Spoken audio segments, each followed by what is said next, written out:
শিৱসাগৰকে পূৰ্বৰ পৰা ৰুজু হৈ থকা গোচৰ নং 56/24 ধাৰা 379 থকা চোৰাং গৰু সৰবৰাহৰ গোচৰত গ্ৰেপ্তাৰ কৰে মনোজ হাজৰিকাক। গ্ৰেপ্তাৰৰ পিছতে শিৱসাগৰ আৰক্ষীৰ নেতৃত্বত চলিছে মনোজ হাজৰিকাৰ খঙীয়া হালোৱা চকুৰ আৱাসগৃহত তালাচী। উজনিৰ কুখ্যাত অৰুণাচলী সুৰা আৰু চোৰাং গৰু ব্যৱসায়ী মনোজ হাজৰিকাক শিৱসাগৰ আৰক্ষীয়ে প্ৰায় এমাহ পলাতক অৱস্থাৰ পিছত যোৱাকালি গ্ৰেপ্তাৰ কৰিছিল।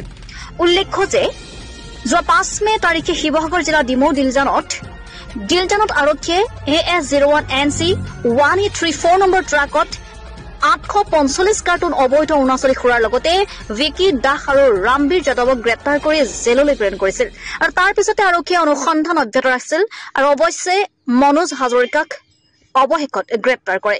আৰক্ষীৰ সূত্ৰৰ পৰা জানিব পৰা মতে তেওঁৰ বিৰুদ্ধে 13/2024 নম্বৰত ভাৰতীয় দণ্ডবিধি আইনৰ 379/420/34 আৰু অসম আবকাৰী আইনৰ 1910 অধীনত RW 53/1A ধাৰাত গোচৰ ৰুজু হৈ আছিল যোৰহাটৰ এই অবৈধ সুৰা মাফিয়া মনোজ হাজৰিকাৰ বিৰুদ্ধে।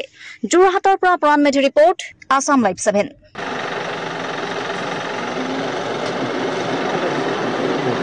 চেষ্টা কৰিম আপোনাৰ ফটোৱা হৈছে নেকি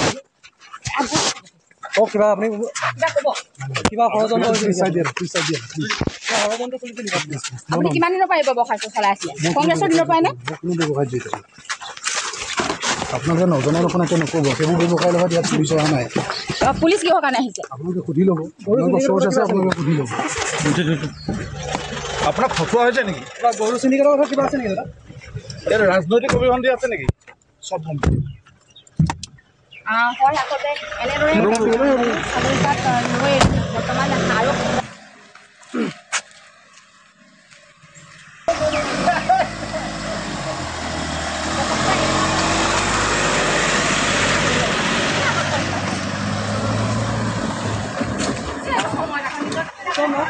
চলিব ৰেটটো এনে সিমানটো ক'লে হ'ল। ৰেটটো ক'ত চলিব?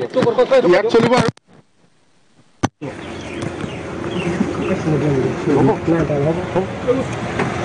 আমি ট্ৰাই কৰিছোঁ নহয় বেছি গম পাব